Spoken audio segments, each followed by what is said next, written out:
Hello and welcome back to Pick My Solar Live, another special edition of Crowley's Corner.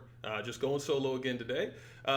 Today we're going to be talking about a pretty big milestone for the United States in solar, 2 million capacity for United States solar. So it's a pretty exciting deep dive here, deep dive number 63.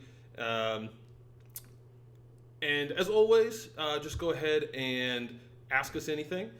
We will be more than happy to answer your questions, comments, chat about solar, especially this big milestone. So, yeah, put it on in there, and we'll just go ahead and get right into it. So, in 2016 was when we hit the 1 million milestone in solar. Big milestone, a lot to be celebrated, but it took us 40 years to get there. Obviously, solar is a newer technology, so it took a while to get people up to speed.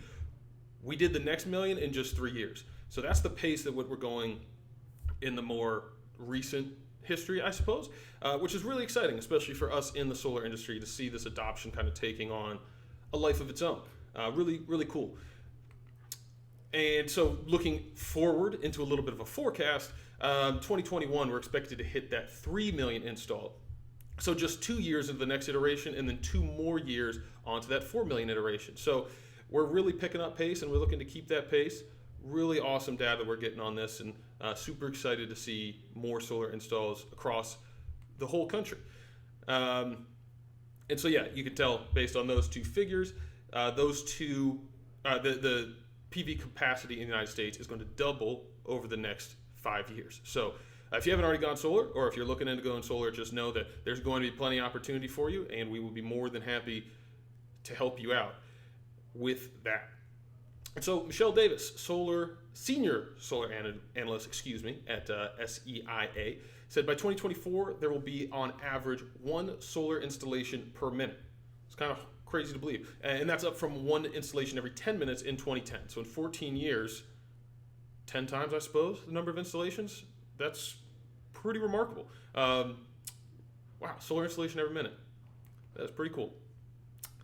So the solar markets in the United States, solar in the U.S. state markets rather, the big ones that we see, California goes without saying at this point, I think, but it's one of the earliest solar adopters, high electricity rates, very solar friendly state. So you see a lot of people have adopted solar, and the legislation has really supported that as well.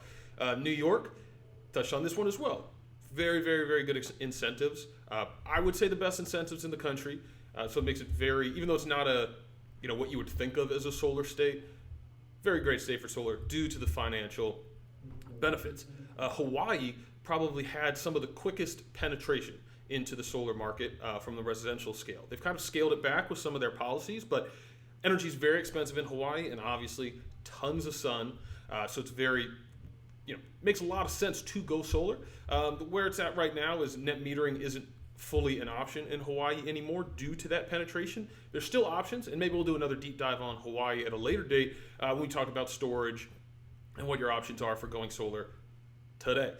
New Jersey and Massachusetts, I'm going to kind of lump them in together because they both had really, really positive SREC programs. And so you had a lot of legislation, renewable portfolio standards, and things of the like to push people into the solar market. And lastly, Florida, as you might expect, another great state for solar, kind of like Hawaii, except different because they have very low electricity rates. So getting away from the grid is not as big of a concern in Florida, but autonomy when the grid goes down, hurricane season, storms, things of the like. We see a lot of people that want to go solar for that reason, even though the relative cost versus the utility isn't as high as it is in some of those other states. So that's just a few state highlights about what has kind of led the charge, so to speak, in this penetration. I guess we're going into each one of these slides too. I kind of hit it. But California, number 1 largest solar market in the United States. We touched on that. 51% of the first million installations. That is, it means obviously a lot of people in this state, but goes to speak towards the type of market it is as well. And then 43% of the second million installations. So still very high, but nice to see some other states kind of chipping away at that total percentage there. And so when you're looking at forecasted growth, the federal tax credit and other savings, That's kind of, we have mentioned it is stepping down at the end of this year, but it's going to be available for 2 more years at 26 and 22% respectively in 2020 and 2021. So that is something that's going to push, I think, a lot of homeowners to go solar in the next 2.5 years. And hopefully we get an extension of that, but right now we don't know. So that's something important to note. And also in 2020, starting in 2020, California had passed a bill that all new builds must have solar. So obviously that is going to contribute to some solar installations in the state of California.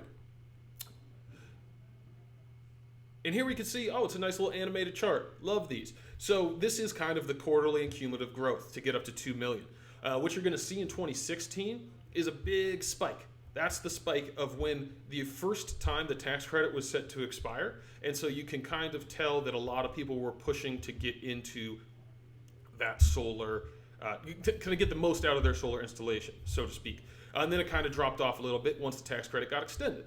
And now the tax credit is starting to step down at the end of 2019. So about halfway through 2018, you can start to see a similar upward trajectory. That is going to continue towards the end of 2019. I'm interested to see whether or not it continues at the same kind of growth rate when it steps down, or if it kind of checks itself a little bit due to the 4% reduction. I still think there will be a lot of urgency around going solar, and if you look at the forecasted growth, another million PV installs in the next 2 years, and then another million after that. I would expect that trend to continue to go upward, at least through what we have now for the tax credit. And so that is that. That is Deep Dive number 63, second edition of Crowley's Corner. Hope you enjoyed it. We will see you next week, as always, on live. Ask us questions. Follow us on social. We'd love to talk to you about solar. Goodbye.